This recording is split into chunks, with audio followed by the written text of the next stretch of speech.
وہ دھرتی ہے جو اسلام کے نام پر بنی، مگر آج 77 سال بعد بھی نہ اسلامی انقلاب آئے، نہ ہم خود کفیل ہو سکے۔ چین، بھارت، حتیٰ کہ افغانستان سب آگے نکل گئے، آخر پاکستان کیوں پیچھے رہ گیا؟ 1947 میں ایک خواب دیکھا گیا، ایک ایسا ملک جس میں عدل ہو، ایمان ہو، ترقی ہو، مگر حقیقت یہ ہے کہ آج بھی ہم قرضوں پر چلتے ہیں، اپنی اشیاء خود بنانے کی بجائے دوسروں کی بنی بنائی اشیاء کو استعمال کرنے پر فخر محسوس کر رہے ہیں اور سراسر سیاسی الجھنوں کا شکار رہے ہیں۔ افغانستان جو چند سال پہلے غیر ملکی قبضوں سے آزاد ہوا، آج وہ اپنی خود انحصاری کی وجہ سے اپنی اشیاء کو خود ڈیزائن کر رہا ہے، اپنی پروڈکٹ کو خود تیار کر رہا ہے، چھوٹی فیکٹریوں کے ذریعے، چھوٹے کاموں کے ذریعے کام کر رہا ہے۔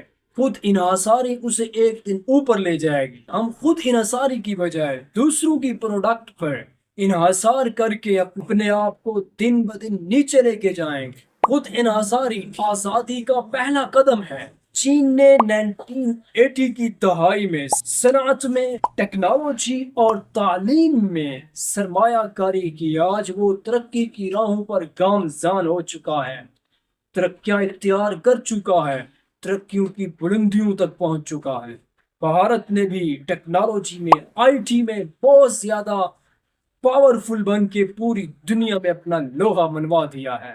پاکستان کدھر ہے؟ پاکستان کسی سٹیج پر نظر نہیں آ رہا۔ کیوں؟ کیا وجہ ہے؟ پاکستان کیوں اس طرح کے بحران کا شکار ہے؟ ہم پیچھے کیوں رہ گئے؟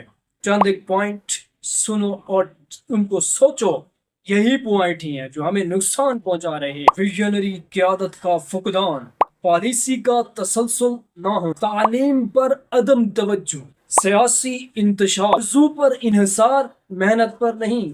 حل مشکل نہیں ہے لیکن ارادہ چاہیے، مستقل معاشی پالیسی چاہیے، تعلیم و ٹیکنالوجی میں انویسٹمنٹ چاہیے، مقامی صنعتوں کو سپورٹ دے حکومت۔ سب سے اہم بات، اسلامی اصولوں پر مبنی شفاف نظام، یہی ایک راستہ ہے۔ پاکستان ایک خواب تھا، ان ماؤں کا، ان بہنوں کا، ان بچوں کا، ان علماء کرام کا جنہوں نے اپنا پاکستان کے لیے خون بہایا۔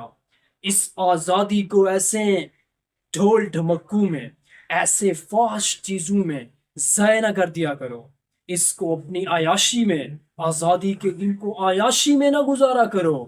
ان قربانیوں کو یاد کیا کرو جو اس کے پیچھے صرف ہوئی ہیں، جو اس کے پیچھے لگی ہیں، ان کو یاد کیا کرو۔ پاکستان ایک خواب تھا، لیکن خواب تب حقیقت بنتے ہیں جب ہم جاگ کر محنت کریں۔ سوال یہ ہے، کیا ہم جاگنے کو تیار ہیں؟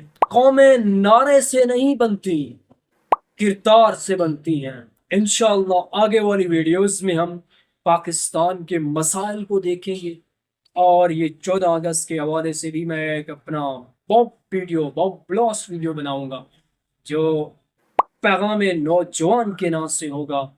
تو میں اپنے نوجوان طبقے کو پیغام دینا چاہوں گا کہ آزادی کے دن میں تم کیا حرکات کر کے کیا ثابت کرنا چاہتے ہو دنیا کو، کہ ہم نے اتنی قربانیاں دینے کے بعد ان کی قربانیوں کو، اپنے ان مجاہدین کی قربانیوں کو پس پشت ڈال دیا ہے۔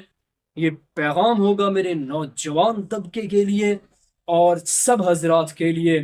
ضرور اس ویڈیو کو سننا۔ اگر یہ ویڈیو پسند آئی ہو تو اپنے دوستوں تک یہ ویڈیو شیئر کریں تاکہ دوست احباب ویڈیو کو سنیں اور سمجھیں اور جانیں کہ ہم جس ملک میں رہ رہے ہیں ہمارے لیے امن کا گہوارہ ہے۔